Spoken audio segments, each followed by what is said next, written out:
هدانا سواء الطريق وجعل لنا التوفيق خير الرفيق والصلاة والسلام على من أرسله هدى هو بالاهتداء حقيق ونورا به الاقتداء يليق وعلى آله وأصحابه وذرياته وأهل بيته وعلماء ملته أجمعين أما بعد فأعوذ بالله من الشيطان الرجيم بسم الله الرحمن الرحيم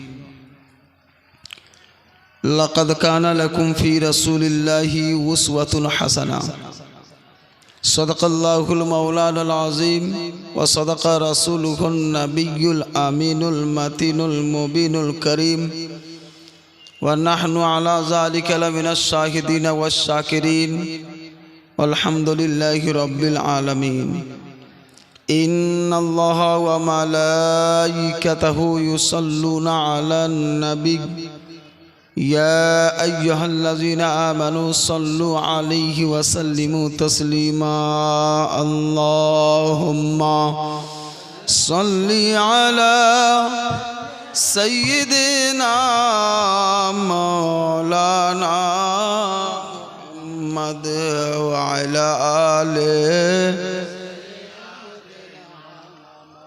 مولانا محمد समस्त प्रशंसा गुणगान महान रब्बुल आलामीনের নিমিত্তে যিনি এক ওয়াহদাহু লা শারীকা লা ওয়াব্বাই ওয়াক্ষয় অনন্ত আসীম আর রহমানুর রহিম তারপরে পরে আমিনার লাল মরুর দুলাল আহমদ মুজতাবা মুহাম্মদ মুস্তাফা সাল্লাল্লাহু তাআলা আলাইহি ওয়াসাল্লামের পবিত্র দরবারে লক্ষ লক্ষ কোটি কোটি দুরূদ ও সালাম অবতীর্ণ হোক সকলে বলুন আল্লাহুম্মা আমিন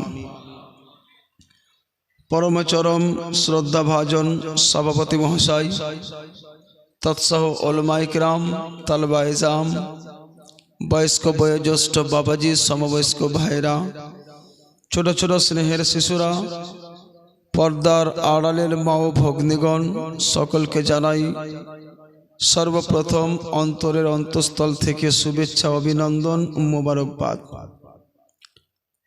ब्रादार आज के लालबाग कापासडांगा ग्रामे उपस्थित হয়েছি এই এলাকায় প্রথম সাক্ষাৎ আপনাদের সাথে আশপাশে অনেক এসেছি তবে আপনাদের मोहब्बत বিশেষ করে হযরত মাওলানা গোলাম রসুল সাহেবের গোলাম মুরসালিন সাহেবের ভালোবাসা যে আপনাদের সাথে সাক্ষাৎ করার সৌভাগ্য অর্জন করেছি মহান রব্বুল আলামিন যেন আমাদের এখানে বসা এবং এই পবিত্র মঞ্চে আসা যতক্ষণ ধরে এখানে আল্লাহ আল্লাহ রসুলের বাণী শ্রবণ করলাম এই সমস্ত নেকি যেন নিজ দরবারে গ্রহণ করেন সকলে বলুন আল্লাহুম্মা আমিন আজকে ব্রাদার অনেকে আছে যারা এখানে উপস্থিত হতে পারেননি আমরা উপস্থিত হতে পেরেছি এটা কার দান আল্লাহ পাকের দান আল্লাহ পাক আমাদের এই সৌভাগ্য দান করেছেন অনেকে আছে যারা রাস্তাঘাটে এখনো মেলায় ঠেলা খাচ্ছে ঘোরাফেরা করছে দোকান প্রসার দেখা যাচ্ছে ঘোরাফেরা করছে বাড়িতে বসে বসে অপেক্ষা করছে তাদের প্রতি দয়া হয়নি এটাই বলবো যদি দয়া হতো তারাও এত সুন্দর মঞ্চ যে তৈরি করা হয়েছে উপস্থিত হতো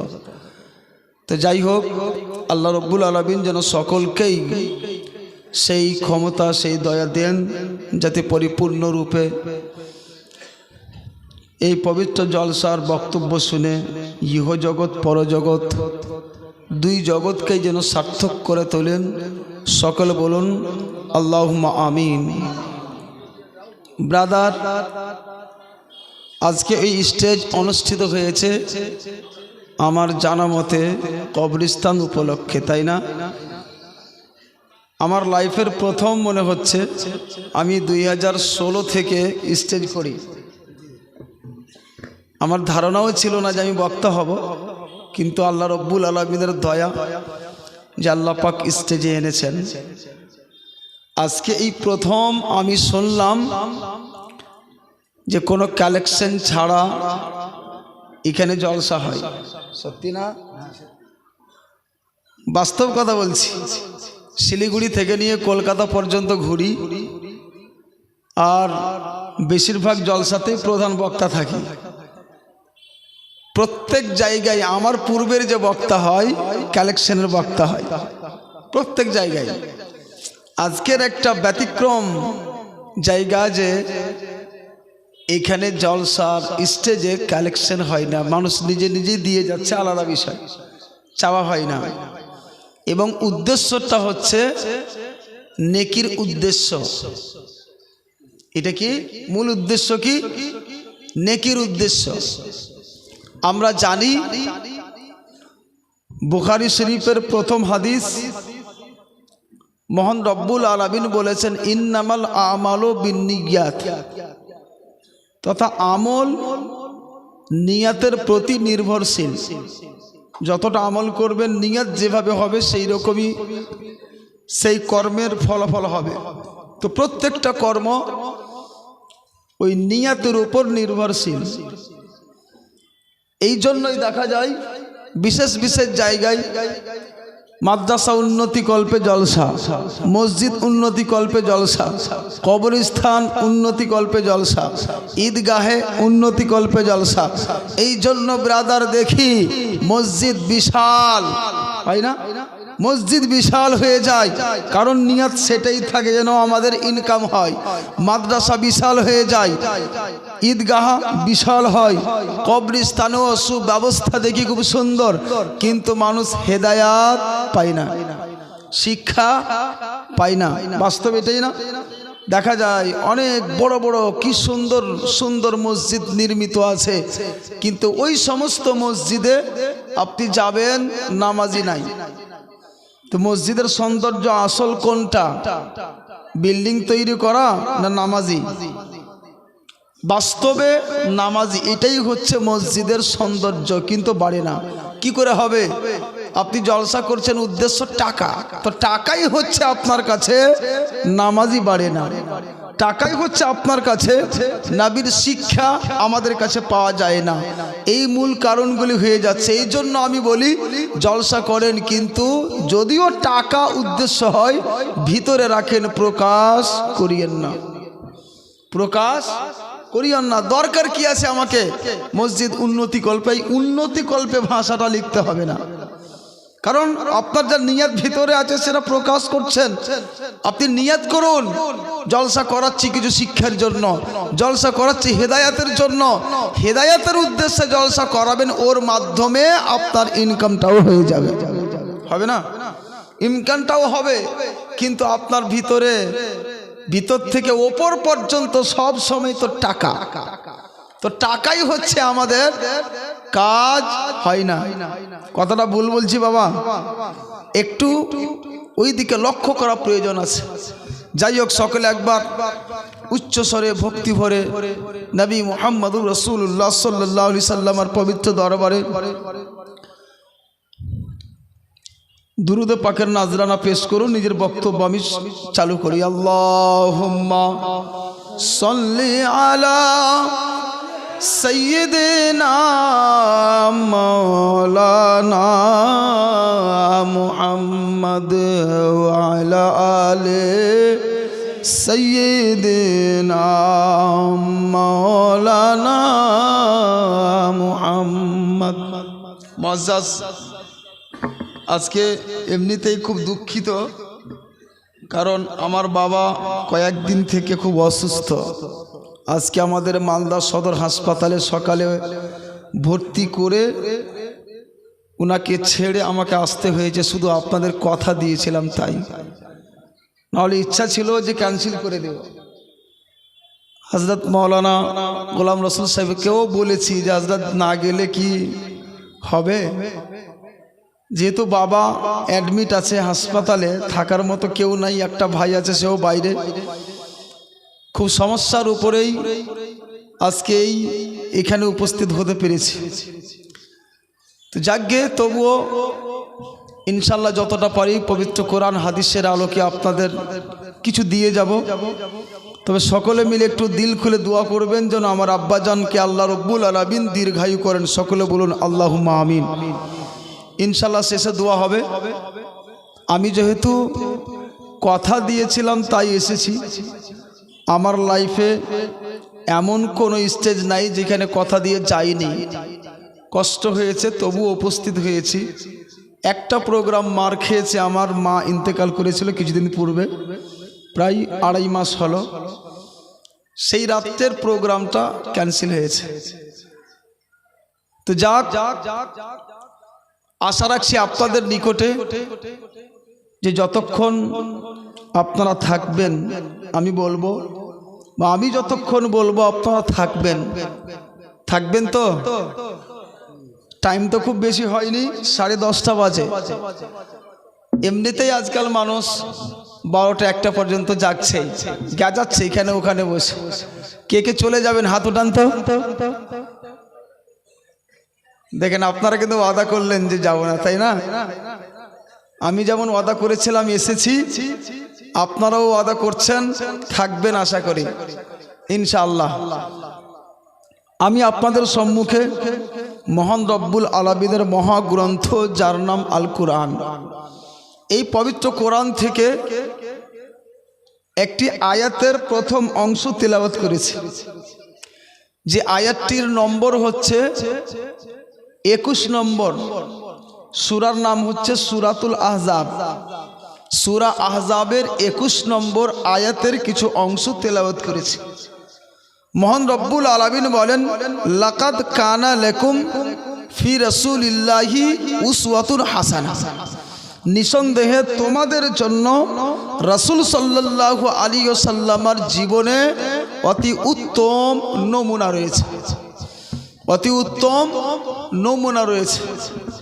আমার বিষয়টা একটু আলাদা, যদিও কবরস্থান সম্পর্কে আজকের অনুষ্ঠান অনুষ্ঠিত হয়েছে, কবর হাসর সম্পর্কে, মৃত্যু সম্পর্কে আলোচনা করাই প্রয়োজন ছিল, কিন্তু আমার প্রথমে যে বক্তা সাহেব খুব সুন্দর আলোচনা করলেন মৃত্যুকে কেন্দ্র করে, তার জন্য আমি সেই দিকে না গিয়ে আমাদের প্রচলনীয় যা কিছু সমস্যাগুলি আছে, আমরা একজন মুসলমান, আমাদের করণীয় কি আছে, এই দিকগুলি নিয়ে আমি কিছু আলোচনা রাখব। রাসূলের জীবনের নাই আমাদের জীবন যাপন করতে হবে, এই বিষয়গুলি কিছু আমি উপস্থাপন করব যাতে সব দিকটাই মোটামুটি করে চলে আসে। বলুন ইনশাআল্লাহ। তো ব্রাদার, আল্লাহ পাক যেহেতু বলছেন যে তোমাদের জন্য রাসূল সাল্লাল্লাহু আলাইহি ওয়াসাল্লামের জীবনে অতি উত্তম নমুনা রয়েছে, তো নমুনাটা কি এটা আমাকে জানতে হবে। নমুনাটা কি এটা জেনে নেওয়া সর্বপ্রথম আমাদের কাজ। নমুনা বলতে বোঝা যায় যে নমুনা এমন একটা জিনিস যে ওই নমুনাটা দেখে মানুষ সঠিক বিচার, সঠিক বুঝটা অর্জন করতে পারে, সঠিক বুঝ অর্জন করতে পারে। যেমন ধরুন, যদি একজন শিক্ষক একজন ছাত্রকে পড়াতে যায় আর বলে আলিফ লিখো, আলিফটা কি লম্বা হয়ে হবে, বাচ্চা পারবে লিখতে? পারবে না। শুধু বললেই, যদিও পারে তাহলে একটু না একটু এদিক ওদিক হবে। যদি শিক্ষক বলে তুমি ক লিখে দেখাও, তাহলে পরিপূর্ণ ক ওই ছাত্র লিখতে সক্ষম হবে না। যদিও বলে এইভাবে এভাবে লিখো, মুখে যতই বলে পরিপূর্ণ রূপে ও বুঝতে পারবে না। কিন্তু ওই শিক্ষক যদি ব্ল্যাক বোর্ডে লিখে দেখায় এই লম্বা হলো আলিফ আর এইভাবে লেখা হয় এটা হলো ক, যদি ব্ল্যাক বোর্ডে লিখে দেখিয়ে দেয় তাহলে সেটা দেখে মুহূর্তের মধ্যে সেই ছাত্র ফলো করে সেটাকে অবিকল ওই রকম করেই লিখতে সক্ষম হবে, হবে না? এটাকে বলা হয় নমুনা। স্যার দেখিয়ে দিলেন নমুনা, এইরকম ক হবে রে, লিখ। ওই বাচ্চা সেটাকে দেখে লিখে দিল, এই মতো খ হবে, লিখ। সেটা সেইভাবে দেখিয়ে দিলেন। এই মতো আলিফ হবে, লিখ। ওই মতোই সেই বাচ্চা দেখে লিখে নিলেন। এটা একটা নমুনা স্বরূপ দেখিয়ে দিলেন তথা প্র্যাকটিক্যাল। বুঝা গেল যে জিনিসটা মুখে বলে বোঝানো সম্ভব নয়, যদি প্র্যাকটিক্যাল সেই জিনিসটা বুঝিয়ে দিতে পারা যায় তাহলে মানুষ তাড়াতাড়ি সেটাকে বুঝে উঠবে। বলেন সুবহানাল্লাহ। হবে না? এখন যদি বলি আমার গলায় একটা রুমাল আছে, দেখে ভালো লাগলো, এই রুমালটা নিব, কি না তো কালারটা এইরকম একটু খয়েরি টাইপের, দোকানে গিয়ে পরিপূর্ণ বুঝাতে পারবেন না। অথবা গিয়ে যদি বলবেন যে আমি একটা লাল রুমাল নিব, দোকানদার লাল দিবে আপনাকে ঠিক, কিন্তু কালারটা ম্যাচিং নাও হতে পারে, কারণ লালটা অনেক রকমের হয়, হয় না? একটা অনেক টুকটুকে লাল, আবার একটা ঢবঢবে লাল, আবার কয়েক রকমের লাল, কিন্তু লাল সবটাই আছে না? লাল সবটাই, দোকানদার লালই আপনাকে দেবেন, কিন্তু ওই লালটা আপনি যে লাল চাইছেন তার সাথে হয়তো মিল নাও হতে পারে। এবার যদি আপনি এক কাজ করেন, এটা ভালো লেগেছে তো এর একটু কোনা কেটে, কাপড়টার একটা কোনা কেটে অল্পটা নিয়ে গিয়ে আর কাপড়ের দোকানে দিয়ে দিলেন। ওই কাপড়ের দোকানে দিলেই ওই কাপড় বিক্রেতা যখন আপনার এই নমুনাটা হাতে নেবেন তখনই সে বুঝতে পারবেন এর কালারটা কি, আর এই যে কাপড়টা দিয়েছে এটা কোন কাপড়। অবিকল আপনাকে ওই কাপড় দিয়ে দেবে। ওই নমুনা দেখে বোঝা গেল, নমুনা দেখে যেটা কাজ করা যায় সেই কাজটা একদম সঠিক হবে, ভুল হবে না, বুঝতে সুবিধা হবে। এই নমুনা আল্লাহ রাব্বুল আলামিন বলছেন, লাকাদ কানা লাকুম ফি রাসূলিল্লাহ উসওয়াতুন হাসানা, তোমাদের জন্য রাসূলের জীবনে অতি উত্তম নমুনা রয়েছে। তথা বুঝা গেল মহান রব্বুল আলামিন আমাদের জন্য রাসূলকে নমুনা স্বরূপ পাঠিয়েছেন, যে রাসূল সাল্লাল্লাহু আলাইহি ওয়াসাল্লাম কিভাবে চলছেন, রাসূল কিভাবে বসছেন, কিভাবে ঘুমাচ্ছেন, কিভাবে কথা বলছেন, কিভাবে ইবাদত করছেন, কিভাবে তেলাওয়াত কোরআন করছেন, কিভাবে নামাজ আদায় করছেন। এক কথায় রাসূল সাল্লাল্লাহু আলাইহি ওয়াসাল্লাম যা কিছু দিবানিশি করছেন এই সমস্ত জিনিস নিজের উম্মতদের জন্য একটা নমুনা স্বরূপ তাকে দেখেন আর নিজের জীবনকে গড়েন। আল্লাহ পাক এই জন্যই বলছেন, লাকাদ কানা লাকুম ফি রাসূলিল্লাহ উসওয়াতুন হাসানা, তথা তোমাদের জন্য রাসূলের জীবনে অতি উত্তম নমুনা রয়েছে। আল্লাহ রাব্বুল আলামিন পবিত্র কোরআন দিয়েছেন আইন হিসাবে, দিয়েছেন না? পবিত্র কোরআন দিয়ে দিতেন আমাদের জন্য যথেষ্ট, যেহেতু আইন লেখা আছে। কিন্তু আল্লাহ পাক শুধু পবিত্র কোরআন দিয়ে দিয়েই ছেড়ে দেননি, কারণ আল্লাহ রাব্বুল আলামিন জানেন যে পবিত্র কোরআন দিয়ে দিয়ে যদি মানুষকে ছেড়ে দেওয়া হয় মানুষ বুঝতে পারবে, মানুষের মাথায় হয়তো এই কথাটা ভেসে উঠবে যে পবিত্র কোরআনে যে আইন রয়েছে এই সমস্ত আইনের প্রতি মানব জাতির জন্য আমল করা বড়ই কঠিন।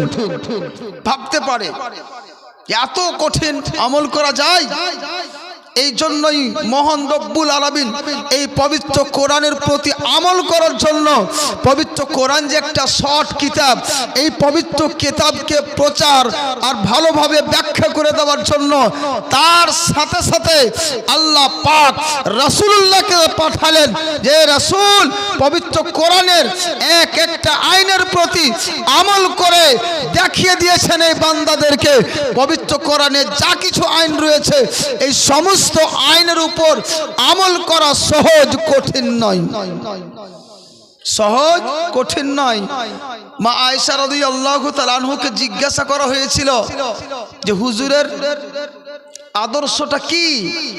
উনি বলেছিলেন হুয়াল কুরআন, তথা নবীর আদর্শ হচ্ছে পবিত্র কোরআন। তার মানে কি পবিত্র কোরআনে যা রয়েছে আমার নবী সেই রকম করেই সারাটা জীবন পার করে দিয়েছে।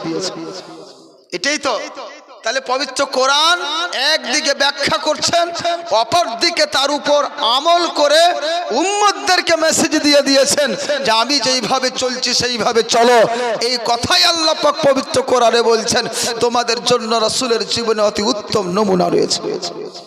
ব্রাদার, এই যে নমুনা, তাহলে আমাদের কি করতে হবে?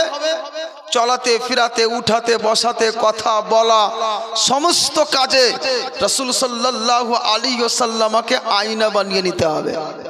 কি করতে হবে? আয়না বানিয়ে নিতে হবে।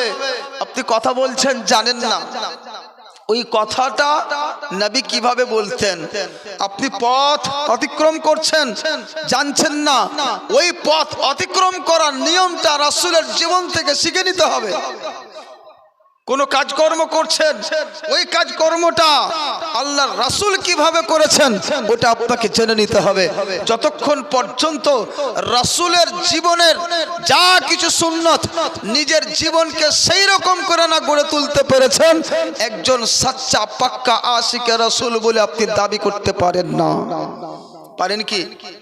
রাসূলের যে দাবি করবে ওই ব্যক্তি বাস্তবে রাসূল সাল্লাল্লাহু আলাইহি ওয়াসাল্লামের আদর্শ তার মধ্যে হবে, তবেই তো সে বড় আশিক হবে। তার মধ্যে যদি তার আদর্শ না থাকে তাহলে সে হতে পারে না।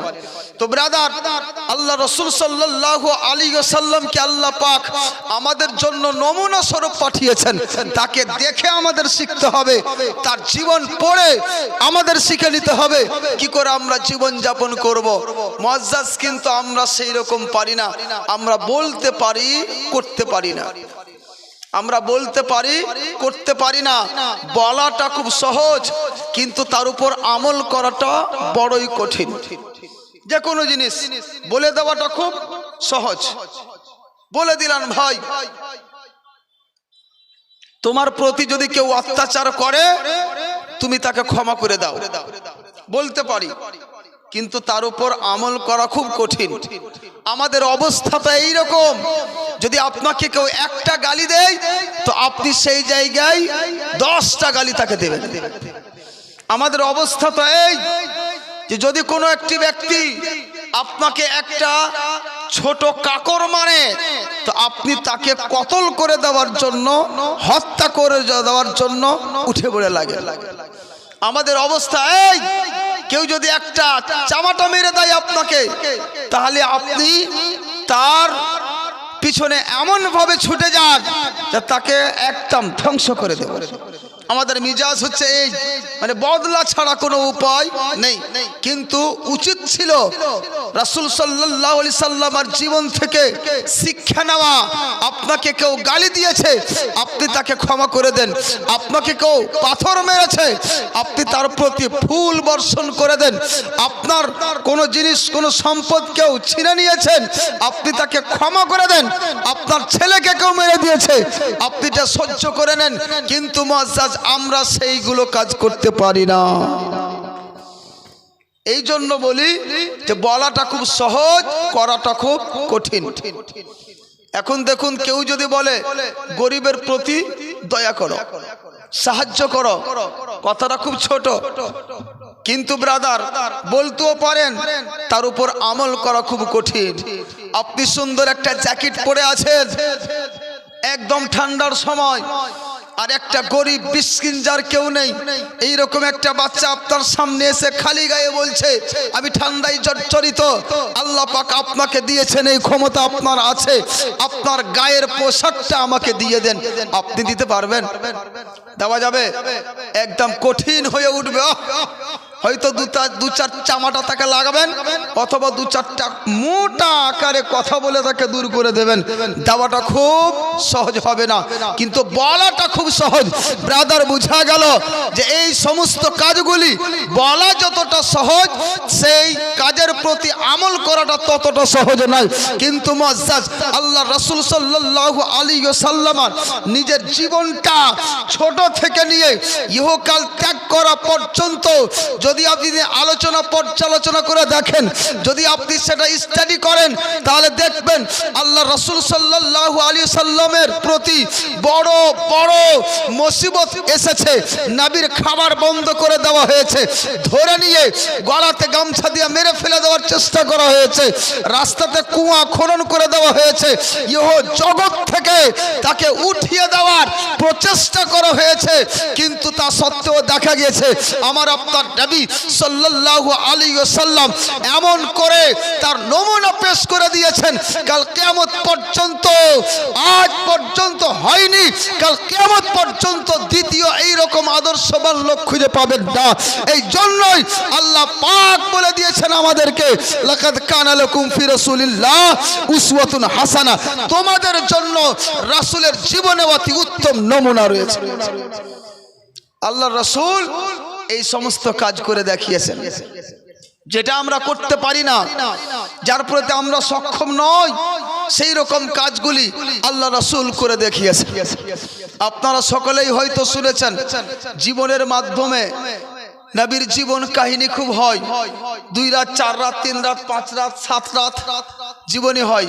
এই জীবনীর মাধ্যমে শুনে হবেন মক্কাবাসীরা আল্লাহ রাসূল সাল্লাল্লাহু আলাইহি ওয়াসাল্লামের প্রতি শুধু নয়, সমস্ত মুসলিমদের প্রতি অতিরিক্ত অত্যাচার করেছে, অতিরিক্ত অত্যাচার। এটা আপনারাও ইতিহাস যারা পড়েন হয়তো পড়েছেন, আর না হইলে অবশ্যই ওয়াজের মাধ্যমে শুনেছেন। নবী সাল্লাল্লাহু আলাইহি ওয়াসাল্লাম যখন ইসলাম প্রচার করতে গেলেন, সর্বপ্রথম আল্লাহ রাব্বুল আলামিন যখন বললেন আনজির আশিরাতাকাল আকরাবিন, হে নবী আপনি নিজের পরিবারের লোকেদের আল্লাহর ভয় দেখাও তথা দ্বীন ইসলাম প্রচার করো। আল্লাহ রাসূল সাল্লাল্লাহু আলাইহি ওয়াসাল্লাম যখন চালু করলেন সাফা পাহাড়ের প্রতি দাঁড়িয়ে গিয়ে, ওই সময় যখন বললেন যে শোনো, তোমরা দেখতে পাচ্ছ এই সাফা পাহাড়ের পিছন কিছুই নাই, খালি জায়গা, কিন্তু আমি যদি তোমাদের বলি যে এখন এই পাহাড়ের পিছন থেকে একটা এমন সৈন্যবাহিনী আসবে, যে সৈন্যবাহিনী তোমাদের প্রতি এমনভাবে আক্রমণ করবে যে সবকে ধ্বংস করে দিবে, তোমরা কি বিশ্বাস করবে? খুব ভালো করে উত্তর দেবে। সেই ব্যক্তিরা বলেছিল সেই সময় যে আপনি, আমরা দেখছি নিজের চোখ দ্বারা যে পিছনে কিছুই নেই, কিন্তু যদি আপনি বলেন তাহলে আমরা বিশ্বাস করতে রাজি। এই জন্যই যে আপনি শুরু থেকে নিয়ে এখন পর্যন্ত কখনোই কোনো দিন কোনো মিথ্যা কথা বলেননি, কখনো কোনো দিন কোনো মিথ্যা কথা বলেননি। এই জন্য আপনার এই কথা আমরা বিশ্বাস করতে একদম বাধ্য। মুআজ্জাজ নবী সাল্লাল্লাহু আলাইহি সাল্লাম যখন বললেন যে এক আল্লাহকে মানো আর তার প্রেরিত রাসূল হিসাবে আমাকে গ্রহণ করো, সকলের মধ্যে একদম খালবালি মেচে গেল, হইচই শুরু হয়ে গেল। হইচই শুরু হয়ে যাওয়ার পরে সেই সময় হযরত আবু বকর সিদ্দিক রাদিয়াল্লাহু তাআলা আনহু এবং নবী সাল্লাল্লাহু আলাইহি ওয়াসাল্লামকে অতিরিক্তভাবে মারধর করা হয়েছিল।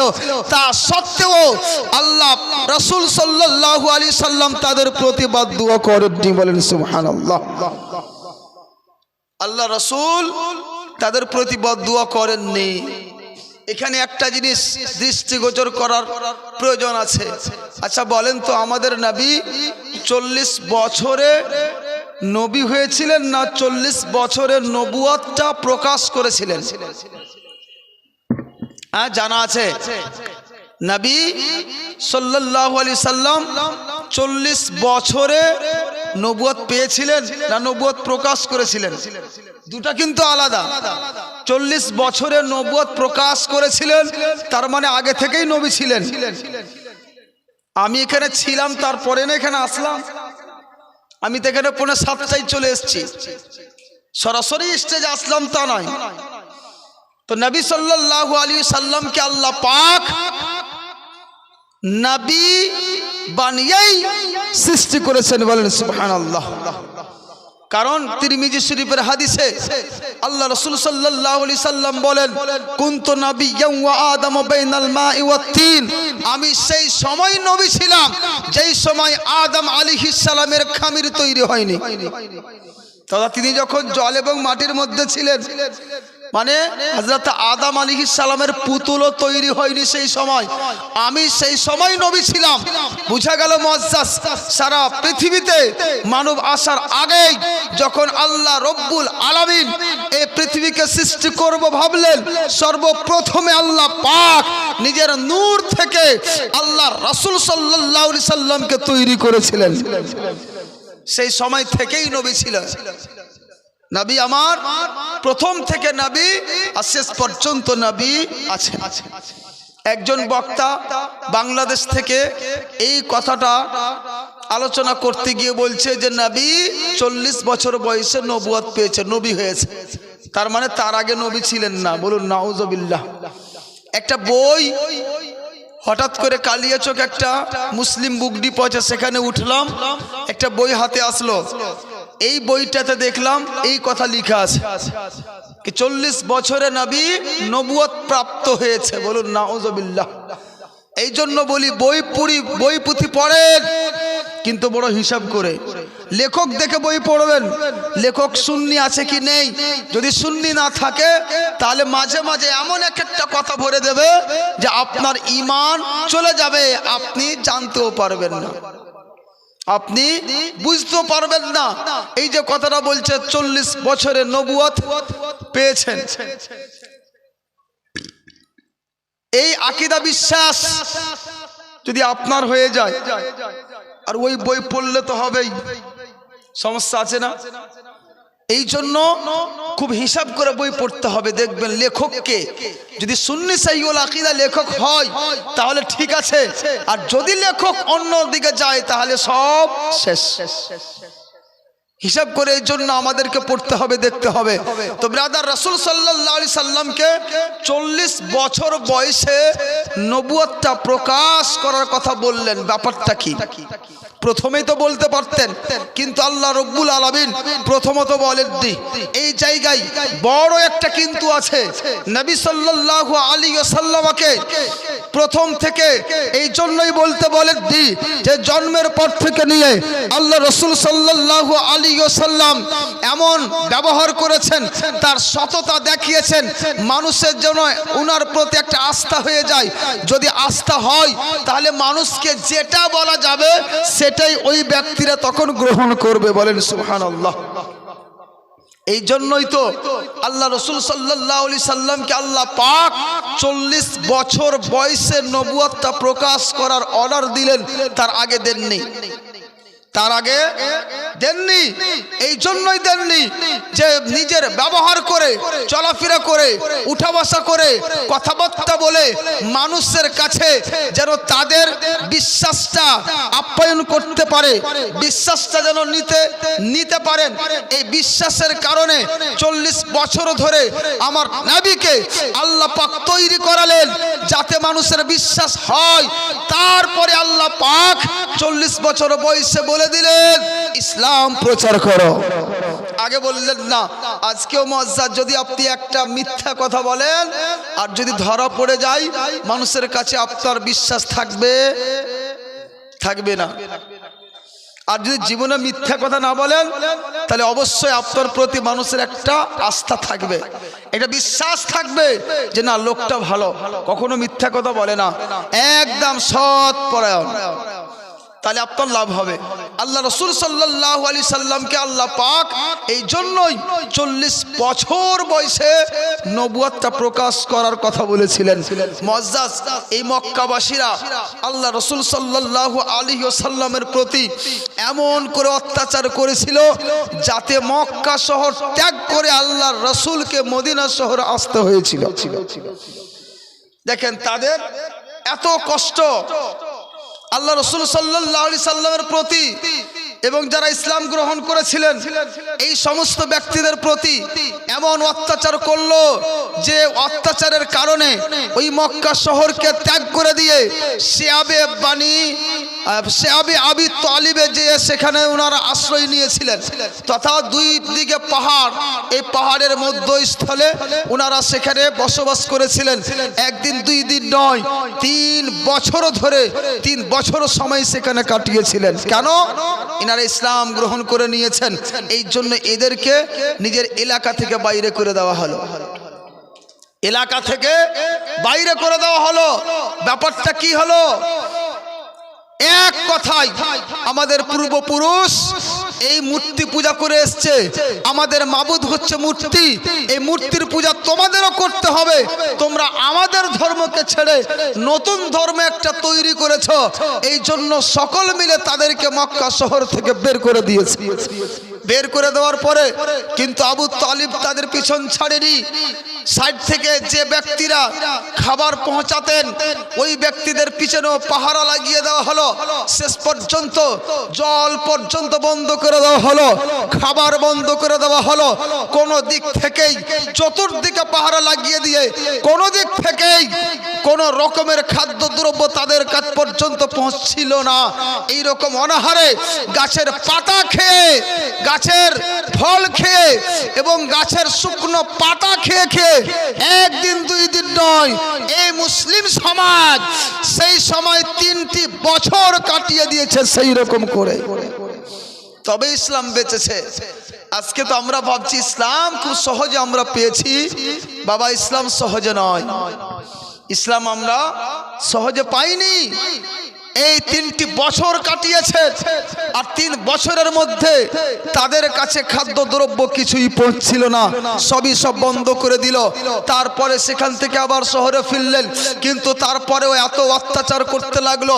নবী সাল্লাল্লাহু আলাইহি ওয়াসাল্লাম নামাজ পড়ছেন, আর আবু জেহেলের দলের লোকেরা গিয়ে একটা গরুর ওঝড়ি, কি বলেন আপনার, ভুঁড়ি, গরুর ভুঁড়ি নিয়ে গিয়ে তার উপর চাপিয়ে দিল। একবার নবী সাল্লাল্লাহু আলাইহি ওয়াসাল্লাম নামাজ পড়ে আসছেন, রাস্তায় 2 জন ব্যক্তি এই গামছা দিয়ে এমন করে ধরলে মনে হয় মেরেই ফেলে দিবে। এত অত্যাচার তার প্রতি হয়েছিল। শেষকালে নবী সাল্লাল্লাহু আলাইহি সাল্লামকে মহান রব্বুল আলামিন বললেন যে নবী হিজরত করে মদিনা শরীফ চলে যাও। বলেন সুবহানাল্লাহ। আল্লাহ রাসূল সাল্লাল্লাহু আলাইহি সাল্লাম ওই মক্কা শহর ত্যাগ করে মদিনা শহর আসলেন। এবার দেখেন নবী আমার মদিনা শহরে আর মক্কা শহরে এরা আছে, এই করতে করতে একদিন দুই দিন কি মোটামুটি 22-23 বছর কেটে যায়। 22-23 বছর কেটে যাওয়ার পরে আল্লাহ রাসূল সাল্লাল্লাহু আলাইহি সাল্লাম দিন ধর্মের প্রচার করতেই থাকেন, প্রচার করতেই থাকেন। করতে করতে যখন সৈন্যবাহিনী বেশি হলো, মুসলিমদের সংখ্যা বেশি হলো, তখন প্রায় 10,000 অথবা 15,000 সাহাবাদেরকে নিয়ে ওই মক্কা শহরে চড়াই করলেন, মক্কা শহরে হামলা করলেন। যখন মক্কা শহরে হামলা করলেন, নবী আমার বলে দিলেন, শোনো, যে ব্যক্তি আবু সুফিয়ানের বাড়িতে প্রবেশ করে নেবেন সেও স্বাধীনতা পেয়ে যাবে, যে কাবা ঘরে প্রবেশ করে নেবে সেও স্বাধীনতা পেয়ে যাবে, আর যে নিজের অস্ত্র ছেড়ে দেবে, রেখে দিবে তথা সারেন্ডার হয়ে যাবে সেই ব্যক্তিও স্বাধীনতা পেয়ে যাবে। এই করে ব্রাদার রাসূল সাল্লাল্লাহু আলাইহি ওয়াসাল্লাম এলান করে দিলেন, চড়াই হয়ে গেল, জয় লাভ করলেন কাবা শরীফ, ওই মক্কা শহর আল্লাহর রাসূল জয় করে নিলেন। বলেন সুবহানাল্লাহ। যখন জয় করে নিলেন তখন তো সমস্ত কাফের মুশরিক থরথর করতে লাগলো নবীর দরবারের সামনে। যখন বিজয় লাভ করলেন সব মানুষ নবীর সামনে, রাসূল সাল্লাল্লাহু আলাইহি সাল্লাম সামনে আছেন। এই ব্যক্তিরা নিজে ভয়ে জর্জরিত, আমরা এত অত্যাচার করেছি নবীর প্রতি, আর আজকে তার হুকুমত আমাদের উপর। কঠিন ব্যাপার, আমাদেরকে তো ছেড়ে দেবে না, আমাদের কোনো মতেই ক্ষমা করবে না, এত অত্যাচার আমরা করেছি। কিন্তু মুআজ্জাজ আল্লাহ রাসূল সাল্লাল্লাহু আলাইহি সাল্লাম দাঁড়ালেন, দাঁড়ার পরে বলছেন, এ শোনো, আনতুমুত তুলাকা লা তাসরিবা আলাইকুমুল ইয়াউম, আজকে তোমরা স্বাধীনতা পেয়েছো, তোমাদের জন্য স্বাধীনতা আছে।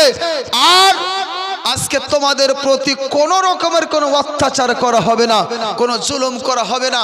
এই করে সমস্ত ব্যক্তিকে আল্লাহ রাসূল ক্ষমা করে দিলেন। উনার এই সাহায্য করা, উনার এই দয়া করা, এই অবদান এমন হয়ে তাদের ভিতরে ঢুকে গেল যে সমস্ত ব্যক্তি সঙ্গে সঙ্গে তাকে আল্লাহর রাসূল বলে মেনে নিয়ে কালেমা তাইয়্যিবা লা ইলাহা ইল্লাল্লাহ মুহাম্মাদুর রাসূলুল্লাহ পড়ে মুসলমান হয়ে গেল। মুসলমান, সমস্ত ব্যক্তি মুসলমান হয়ে গেল। মুআজ্জাজ নবী সাল্লাল্লাহু আলাইহি সাল্লাম যদি চাইতেন তাহলে একটা ব্যক্তিকে সেখানে চুনে চুনে মারতে পারতেন, কিন্তু না, আমান কায়েম করা, শান্তি প্রতিষ্ঠিত করার এটাই হচ্ছে নিয়ম যে দুশমনকে এমন করে তার প্রতি সাহায্য করে দাও যাতে আপনার সামনে সে মাথা চাড়া দিয়ে কোনো কথা বলার সুযোগ না পায়। এটাই শিক্ষা দিলেন শান্তি কিভাবে করতে হয়। শুধু যদি বদলাই নিতেন তাহলে কালেমা কে পড়তেন? মক্কা শহরে এত লোক যে কলমা পড়ে মুসলমান হয়ে গেল, যদি তাদের ক্ষমা না করা হতো সবাই ফাঁসিতে ঝুলতো, সবাইকে হত্যা করে দেওয়া হতো। তো সবাই তো হত্যা হয়ে যেত, তাহলে ইসলাম কি করে প্রচার হতো? ইসলাম যে একটা শান্তি, শান্তির বার্তা দিচ্ছে, কোথা থেকে দিত? এই জন্য ইসলাম যে একটা শান্তি, এই শান্তির বার্তা দিলে আপনাকে আমাকে তার বদলা নিতে হবে না, ক্ষমার দৃষ্টি সব সময় আমাদের রাখতে হবে। বলেন সুবহানাল্লাহ। মুআজ্জাজ এবার যখন মক্কা শহর বিজয় হয়ে গেল, সেই সময় মুহাজিরিন তথা মক্কা শহর ত্যাগ করে যে ব্যক্তিরা মদিনা শহর এসেছিলেন এই ব্যক্তিদের বলা হয় মুহাজির। তো মক্কা শহর ছেড়ে যে চলে গেছিলেন তাদের জমি জায়গা বাড়িঘর সবই তো ছিল, আছে না? জমি জায়গা বাড়িঘর সব ছিল। এই সাহাবীগণ যখন বলতে লাগলেন, হুজুর আমাদের জমি জায়গা, আমাদের বাড়িঘর আমরা ফিরিয়ে নেব, আল্লাহ রাসূল সাল্লাল্লাহু আলাইহি সাল্লাম তখন নিজে এলান করে দিলেন, আমার পক্ষ থেকে আমার অংশ এবং বনি হাশিমের অংশ আমি ক্ষমা করে দিলাম, সবাইকে দান করে দিলাম। যখন আল্লাহ রাসূল সাল্লাল্লাহু আলাইহি সাল্লামকে এইরকম করে দান করে দিতে দেখলেন, শুনলেন, তার আদর্শকে সামনে রাখতে গিয়ে সাহাবায়ে কেরামও একের পর এক রাসূল সাল্লাল্লাহু আলাইহি সাল্লামকে বলতে লাগলেন যে, শোনো ইয়া রাসূলুল্লাহ, আমরাও নিজের অংশ এই আল্লাহ পাকের সন্তুষ্টি লাভের জন্য আমরাও ছেড়ে দিলাম। এই করে সবাই ছেড়ে দিলেন। ছেড়ে দেওয়ার পরে একটা শান্তি সেখানে প্রতিষ্ঠিত হয়ে গেল। মুআজ্জাজ এই দেখেন, হুনাইনের যুদ্ধ করে আসার পরে প্রায় 600 জন নারী পুরুষ বাচ্চা সবকে কয়েদ করে নিয়ে আসা হয়েছিল। আসার পরে আল্লাহ রাসূল সাল্লাল্লাহু আলাইহি সাল্লামের দরবারে উপস্থিত হলো।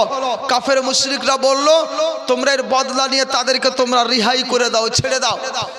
আল্লাহ রাসূল বললেন, কোন রকমের বদলা লাগবে না, আমি আমার অংশটা আমি ক্ষমা করে দিলাম। এই দেখে সমস্ত সাহাবা کرامের নিজের অংশকেই সবাই এমনি ক্ষমা করে দিয়ে তাতে দিয়ে দিলেন, ছেড়ে দিলেন। এই ছেড়ে দেওয়া দেখে আর সেই কাফের মুশরিকরা যখন এই দয়া দেখলো, দয়া দেখার সঙ্গে সঙ্গে সকল ব্যক্তি তখন মুসলমান হয়ে গেল। দেখেন মুআজ্জাজ, এই জন্য আল্লাহ রাসূল সাল্লাল্লাহু আলাইহি সাল্লাম বলেন, ওয়াফু আম্মান জালামাকা, তোমরা তাকে ক্ষমা করে দাও যে তোমাদের প্রতি অত্যাচার করে। বলেন সুবহানাল্লাহ। যে তোমাদের প্রতি অত্যাচার করে তাকে ক্ষমা করে দাও। এই মক্কাবাসীরা কত অত্যাচার করেছেন, অত্যাচার করা সত্ত্বেও আল্লাহর রাসূল একজন ব্যক্তির কাছেও বদলা নেননি। প্রত্যেকটা ব্যক্তিকে আল্লাহর রাসূল ক্ষমা করে দিয়েছেন, জমি জায়গা ছেড়ে দিয়েছেন, বাড়িঘর ছেড়ে দিয়েছেন, সব ছেড়ে দিয়ে একটা ইসলাম যে শান্তি, এই শান্তির বার্তা দিয়ে দিয়ে শান্তি প্রতিষ্ঠিত করেছে, যার ফলে আজ সারা পৃথিবীতে ইসলামের ধ্বনি পৌঁছিয়ে গেছে। তাই না? যদি আপনাকে শান্তি প্রতিষ্ঠিত করতে হয়, যদি এলাকায় শান্তি নিয়ে আসতে হয়, তার আপনার মিজাজ বদলা নেওয়ার করলে হবে না, আপনাকে মিজাজ রাখতে হবে ক্ষমা করা। মিজাজ রাখতে হবে ক্ষমা করার। মেরে দিয়েছে তো আপনি সেটাকে ছেড়ে দেন। আল্লাহ রাসূল এত কষ্ট করেছেন, এত মার খেয়েছেন, আল্লাহ রাসূল এত কিছু করেছেন, তা সত্ত্বেও তাদের ক্ষমা করে দিতে পেরেছেন। আমরা তো তার আশিক, কেন আমরা পারবো না? যদি ভিতরে এই অনুভূতি সৃষ্টি হয়ে যায় তাহলে দেখবেন অনেকগুলি অত্যাচার আমাদের মাঝ থেকে দূরীভূত হয়ে যাবে। এই জন্যই আল্লাহ পাক বলছেন, লাকাদ কানা লাকুম ফি রাসূলিল্লাহ উসওয়াতুন হাসানাহ। আল্লাহুম্মা সাইয়্যিদিনা মাওলানা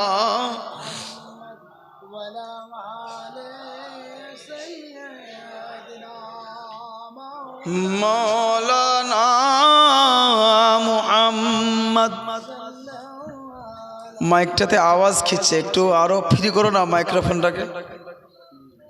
1 ঘন্টা বললে মনে হয় আঁতড়ি ছিঁড়ে যাবে, এই জন্য জোরে বলতে পারছি না। সবই ভালো দেখছি, সব কিছু সাজান কুজান তো খুব সুন্দর, মাইকটাই খারাপ। দেখো ভাই একটু সেটিং যদি পারেন। আল্লাহুম্মা সাল্লি আলা সাইয়্যিদিনা মাওলানা মুহাম্মদ ওয়া আলা আলি সাইয়্যিদিনা মাওলানা মুহাম্মদ। তো মুআজ্জাজ আল্লাহ রাব্বুল আলামিন বলেন, লাকাদ কানা লাকুম ফি রাসূলিল্লাহি উসওয়াতুন হাসানাহ, कि তোমাদের জন্য রাসূল সাল্লাল্লাহু আলাইহি ওয়াসাল্লামের জীবনে অতি উত্তম নমুনা রয়েছে। এবার আপনি দেখুন আল্লাহ রাসূল সাল্লাল্লাহু আলাইহি সাল্লাম কেমন করে ক্ষমা করেছেন মানুষকে, এই দিকটাই আপনাদের দেখাচ্ছি। আল্লাহ রাসূল সাল্লাল্লাহু আলাইহি ওয়াসাল্লাম একদয় ইচ্ছা করলেন যে আমি, আওয়াজটা ছাড়ো একটু আরো, হ্যাঁ গলা টানছে তা।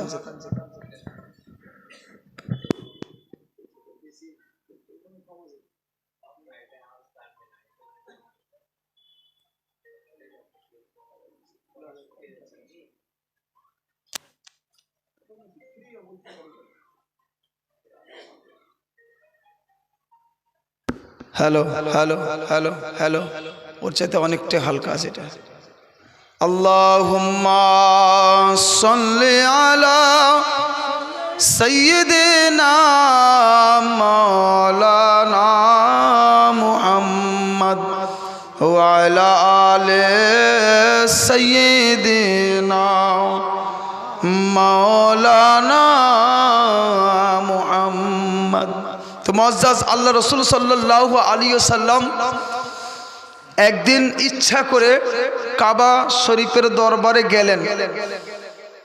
সেই সময় কাবা শরীফ এর চাবি যে ছিল উসমান বিন তালহার নিকটে ছিল। এই উসমান বিন তালহা তখন মুসলমান হয়নি। আল্লাহ রাসূল সাল্লাল্লাহু আলাইহি সাল্লাম বলছেন যে আমাকে ঘরের চাবিটা দাও, আমি প্রবেশ করব এবং নফল আদায় করব। সেই উসমান বিন তালহা বলে উঠলো, হে মুহাম্মদ, পৃথিবীর সকল ব্যক্তিকে চাবি দেওয়া হবে কিন্তু তোমাকে দেওয়া হবে না। এই কথা যখন বলল আল্লাহ রাসূল সাল্লাল্লাহু আলাইহি সাল্লাম তখন বলছেন, হে উসমান, মনে রাখো একদিন এমন হবে যেই দিন এই কাবা ঘরের চাবি আমার হাতে হবে, আমি যাকে চাইবো সেই দিন ওই ব্যক্তিকে এই চাবি দান করে দেব। সুবহানাল্লাহ, এবার সুবহানাল্লাহ বলবেন না? আল্লাহ রাসূল বলছেন, হে উসমান বিন তালহা, আজকে তোমার কাছে চাবি চাইছি কাবা ঘরে প্রবেশ করার জন্য, তুমি দিচ্ছ না। একদিন এমন হবে যে এই চাবি আমার হাতে হবে, আমি যাকে চাইবো তোমাকে দিয়ে দেব। সুবহানাল্লাহ। উসমান বিন তালহা আশ্চর্য হয়ে বলছে যে সেই দিন কি কুরাইশ ধ্বংস হয়ে যাবে? কুরাইশ বংশের যে একটা দবদবা, তার একটা দাপট, ওই দাপটেই তো চাবি নিয়ে আছে। সেই দিন কি কুরাইশ বংশ ধ্বংস হয়ে যাবে? আল্লাহ রাসূল বলছেন যে কুরাইশ বংশ ধ্বংস হবে না। সেই দিন এই কুরাইশ বংশের ঝান্ডা, এর পতাকা আরশ পর্যন্ত উত্তোলিত হবে, আন্দোলিত হবে। সুবহানাল্লাহ। আরশ পর্যন্ত আন্দোলিত হবে। সময় অতিবাহিত হয়ে যায়, আল্লাহ রাসূলকে চাবি কিন্তু দিল না। সময় পার হয়ে গেল। পার হয়ে যাওয়ার পরে প্রায় এই যে 22 অথবা 23 বছর পরে যখন মক্কা শহর বিজয় লাভ করলেন আল্লাহ রাসূল সাল্লাল্লাহু আলাইহি ওয়াসাল্লাম, তখন তিনি বলছেন, এই না উসমান, উসমান কোথায়? সেই উসমান কাঁপতে কাঁপতে এসে আল্লাহ রাসূলের হাতে সেই চাবিটা দিলেন। আল্লাহ রাসূল সাল্লাল্লাহু আলাইহি ওয়াসাল্লাম ওই চাবি নিয়ে নেওয়ার পরে ভিতরে গেলেন। এই পবিত্র কাবা ঘরকে যে 360টি বুত ছিল, মূর্তি ছিল, এই সমস্ত মূর্তিকে বের করে ফেললেন। আল্লাহ রাসূল একটা ছোট লাঠি নিয়ে যে মূর্তির দিকে দেখাচ্ছিলেন, সঙ্গে সঙ্গে সেই মূর্তি পড়ে চুরমার হয়ে যাচ্ছিল। এই করে করে 360টি মূর্তি, সমস্ত মূর্তিকে সেখান থেকে বের করে দিয়ে কাবা ঘরকে পরিষ্কার করে দিয়ে সেই দিন আল্লাহর রাসূল মন খুলে নামাজ আদায় করলেন। দুঃখ ভিতরে ছিল। এখানে একটা কথা বলি, কাবা ঘর, আপনাদের মাথায় একটা কথা আসতে পারে, এই যে একটা কথা উঠে যে ঘর ওয়াপাসি, মানে আমরা সবাই হিন্দু ছিল, মুসলমান হয়েছে, এরা আবার হিন্দুর দিকে চলে আসে। ঘর ওয়াপাসি একটা ষড়যন্ত্র চলছে। কিন্তু ব্রাদার না, সবাই মুসলমান ছিল, মাঝখানে কিছু ঢুকে গিয়ে হিন্দু আর এই সেই শিখ খ্রিস্টান যত রকমের ধর্ম সব হয়েছে, কিন্তু বাস্তবে মুসলমান ছিল। কারণ এই পৃথিবীতে সর্বপ্রথম যিনি মানব, তার নাম কি বলেন? হযরত আদম আলাইহিস সালাম। হযরত আদম আলাইহিস সালাম মুসলমান ছিলেন কিনা? একদম মুসলমান। কি আল্লাহর একজন নবী ছিলেন হযরত আদম আলাইহিস সালাম। হযরত আদম আলাইহিস সালামের পরে কম বেশ 1,24,000 পয়গম্বর আসলেন, একের পর এক আসলেন। কিন্তু এই মাঝখানে শয়তানের প্ররোচনায় মানুষ বিভ্রান্তের শিকার হয়ে গিয়ে মানুষ ছেড়ে দিল সঠিক পথটাকে, দিয়ে এইরকম হয়েছে। এই কাবা ঘর নির্মাণ করা হয়েছিল সেই সময় আল্লাহর নাম নেওয়ার জন্য নির্মাণ করা হয়েছিল, আল্লাহর ইবাদত করার জন্য নির্মাণ করা হয়েছিল। কিন্তু পরক্ষণে সময়ের ব্যবধানে এমন হয়েছিল যে এই পবিত্র কাবার মধ্যে মূর্তি পর্যন্ত ভরে দেওয়া হয়েছিল। তাহলে আসলটা কি? মূর্তিটা ভরা হয়েছিল, আগে থেকে ছিল না। আমার নবী ওটাকে বের করে ফেলে দিয়েছে। আমার নবী ওটাকে বের করে ফেলে দিলেন। নামাজ পড়লেন, নামাজ পড়ে বেরিয়ে আসলেন, হাতে চাবি নিয়ে আছেন। নবী সাল্লাল্লাহু আলাইহি সাল্লামের নিজস্ব কাকা হযরত আব্বাস রাদিয়াল্লাহু তাআলা আনহু বলছেন যে এই চাবিটা আমাকে দিয়ে দাও। নবী সাল্লাল্লাহু আলাইহি সাল্লাম বলছেন, কাকা জান, আল ইয়াউমা ইয়াউমুল বিররি ওয়াল ওয়াফা, আজকের দিনটা তো ওয়াফাদারি করা এবং নেকি অর্জন করার দিন। আল্লাহ রাসূল তখন বলছেন, আইনা উসমান বিন তালহা, উসমান বিন তালহা কোথায়? চাবি নিয়ে যখন ডাকছেন, উসমান বিন তালহা কোথায়? আল্লাহ রাসূল সাল্লাল্লাহু আলাইহি সাল্লামের আওয়াজ শুনে উসমান বিন তালহা তখন একদম জর্জরিত হয়ে গেল, আর থরথর করে কেঁপে কেঁপে আল্লাহ রাসূলের সামনে উপস্থিত হলো। কারণ এই রাসূল সেই দিন বলেছিলেন যে চাবি আমার হাতে হবে, যাকে চাইবো আমি দিয়ে দেব। আর আজকে সেই দিনে আমি রাসূলকে চাবি দিইনি, নামাজ পড়তে চেয়েছিলেন কিন্তু দেওয়া হয়নি, আর আজকে রাসূলের হাতে চাবি। আজকে তো মনে হয় আমার বদলা নিয়ে নেবে, জানি না আমার যে কি করবেন। এই করে ভয়ে কম্পিত হয়ে গিয়ে থরথর করে রাসূলের দরবারে উসমান উপস্থিত হলো। আল্লাহ রাসূল বলছেন, হে উসমান শোনো, এই চাবি সেই দিন তোমার কাছ থেকে চেয়েছিলাম দাওনি, আজকে আমি মুহাম্মদুর রাসূলুল্লাহ এই চাবি তোমাকে দিচ্ছি, মনে রাখো। এই চাবিটা আজকে তোমার হাতে দিলাম, কাল কিয়ামত পর্যন্ত তোমার পৃষ্ঠের, তোমার নাসালের কাছেই চাবিটা থাকবে। আজ পর্যন্ত সেই চাবি নবী সাল্লাল্লাহু আলাইহি সাল্লামের দেওয়া চাবি ওই উসমান বিন তালহার গোষ্ঠীর মধ্যেই এখনো পর্যন্ত আছে। এবার হিসাব করেন ব্রাদার, আমি আর আপনি কি পারবো? আমি আর আপনি কি পারবো? হিসাব করেন তো। রাসূল আমার চাইলেন কাবা ঘরের চাবি দাও, নামাজ আদায় করব, তাকে দেওয়া হলো না। কিন্তু আবার ওই ব্যক্তির হাতে এখন চাবি এসেছে, আমি আপনি থাকতে গেলে তো কোনো মতেই তাকে দিতাম না, কিন্তু আল্লাহর রাসূল এই দিকটা লক্ষ্য না রেখে নিজে একটা ইনসাফ করলেন আর এমন ভাবে তাকে চাবিটা দিয়ে দিলেন যে কাল কিয়ামত পর্যন্ত তার গোষ্ঠীর মধ্যেই সেই চাবি থাকবো। এই জন্যই আল্লাহ পাক বলছেন লাকাদ কানা লাকুম ফি রাসূলিল্লাহ উসওয়াতুন হাসানা, যে তোমাদের জন্য রাসূলের জীবনে অতি উত্তম নমুনা রয়েছে। আছে না? তাহলে কি করতে হবে? বদলা নিতে হবে না মাফ করে দিতে হবে? হানা করেন না গো, হ্যাঁ মাফ করে দিতে হবে না? কি শিক্ষা পেলাম রাসূলের জীবন থেকে? ক্ষমা করা। আর রাসূল নিজেই বলছেন ওয়াফু আম্মান জালামাকা, তাদের তুমি ক্ষমা করে দাও যে ব্যক্তি তোমার প্রতি অত্যাচার করে। এখান থেকে বোঝা যায় মুআজ্জাজ যে আল্লাহ রাসূল সাল্লাল্লাহু তাআলা আলাইহি ওয়াসাল্লামের যে একটা আদর্শ আমরাকে দিচ্ছেন, আল্লাহ রাসূল এই আদর্শ দিচ্ছেন যে আমাদের জীবনটাকে রাসূলের জীবনের মতো করে গড়ে তুলতে হবে। বলেন সুবহানাল্লাহ।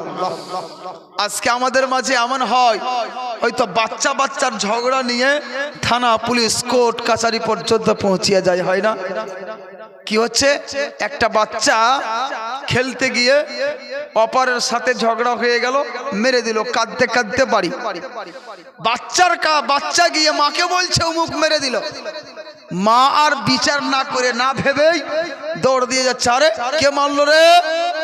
একদম চললো ওর মায়ের কাছে। বাচ্চা থাকলো, মায়ে হয়ে গেল ঝগড়া, তাই না? এমন পাটাপাটি ঝগড়া হয়ে গেল। তার পুরুষ শুনতে পেল, পুরুষরাও এসে আবার ওইটাকেই বড় করে আবার পুরুষে লেগে গেল। শেষ পর্যন্ত থানা, পুলিশ, কোর্ট কাছারি, টাকা পয়সা খরচা, হয়রান সব হয়ে গেল।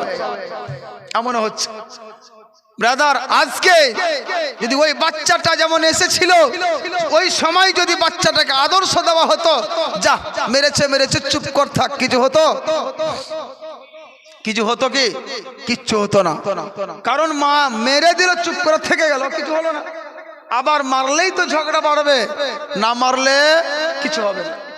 এই যে একটা দিক, এই দিকটা বিশেষ করে আমাদের মা বোনদেরকে বলবো লক্ষ্য রাখতে। আমি আমার নিজের মায়ের কথা বলি, জীবনে আমি কারো সাথে ঝগড়া করিনি। খেলতে গিয়ে হয়েছে কিন্তু মারামারি করিনি। কেমন মারামারি? কেউ মেরেছে, মার খেয়ে এসছি বাড়িতে। তার কারণটা কি? তার কারণ হচ্ছে এটাই, আমার মায়ের একটা নিয়ম ছিল, আমি ঝগড়া করে মার খেয়ে কোথা থেকে আসবো, তো যদি মাকে গিয়ে বলি অমুক আমাকে মারলো, মা আমার যাবে না তার কাছে ঝগড়া করতে, মা উল্টো আমাকে বলবে আর আমাকে উল্টো আবার আমাকে মারবে, তুই ওখানে গেলি কেন যে ঝগড়া হলো? তুই ওখানে গেলি কেন? এই মারামারি হলো।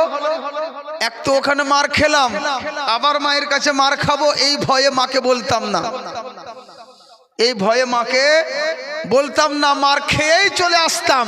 ঝগড়া কখনোই হয়নি এই জন্য, মারামারি কখনোই হয়নি এই জন্য বলবো এই মা বোনরা আপনারা সচেতন থাকবেন, বাচ্চাদের কথাই পড়ে গিয়ে আর মারামারি, লড়াই, ঝগড়াতে কখনো এগিয়ে যাবেন না। ওই বাচ্চাকে আপনি বুঝান, বাচ্চাকে যেই রকম আদর্শ দেবেন সেই রকম আদর্শ বাচ্চা এখন থেকেই পাবে। আপনাকে সংশোধন হতে হবে। আপনি যদি সংশোধন হয়ে যান তাহলে দেখবেন আপনার বাচ্চাও আপনার মতোই সংশোধিত হবে। ওই রকম করে আপনাকে জীবন যাপন করতে হবে। আল্লাহ রাসূল সাল্লাল্লাহু আলাইহি সাল্লামকে দেখেন কেমন করে এত বয়সে আল্লাহর রাসূল হওয়া সত্ত্বেও, এত কিছু খাওয়া সত্ত্বেও আল্লাহ রাসূল সবকে ক্ষমা করে দিয়েছেন। আল্লাহ রাসূল বদলার দিকে কখনো যাননি। বলেন সুবহানাল্লাহ। আল্লাহ রাসূল সাল্লাল্লাহু আলাইহি সাল্লামের যুগে মুসলমানদের লড়াই হয়েছিল। বানী তাই একটা গোত্র ছিল যেটা হাতিম তাই, বাংলা কিতাবেও পড়া যায় তার নাম। হাতিম তাইয়ের গোত্র ছিল, তাদের সাথে মুসলমানদের লড়াই। হাতিম তাইয়ের গোত্রের সাথে যখন লড়াই হলো, মুসলিমদের জয় হলো, মুসলিমদের জয় হয়েছিল। আর লড়াইয়ের একটা সিস্টেম আছে, দুই পক্ষ যদি লড়ে, যে ব্যক্তিরা জয় হবে আর যারা পরাজয় হবে, ওই পরাজয় ব্যক্তিদের সাই সম্পদ যা কিছু সেখানে পাবে, অস্ত্র যা কিছু পাবে, এবং তাদের মধ্যে যতজন ব্যক্তিকে ধরে নিবে সব ব্যক্তি হবে এখানে কয়েদি, মানে গোলাম। গোলাম হয়ে তারা আবার আসবে। এই রকম করে কয়েদি বানিয়ে কিছুটি লোককে নিয়ে আসা হয়েছিল। আল্লাহ রাসূল সাল্লাল্লাহু আলাইহি সাল্লামের পবিত্র দরবারে যখন কয়েদি বানিয়ে নিয়ে আসা হলো, ওই কয়েদির সঙ্গে ভাগ্যক্রমে হাতিম তাই একটা নিজের বেটি ছিল।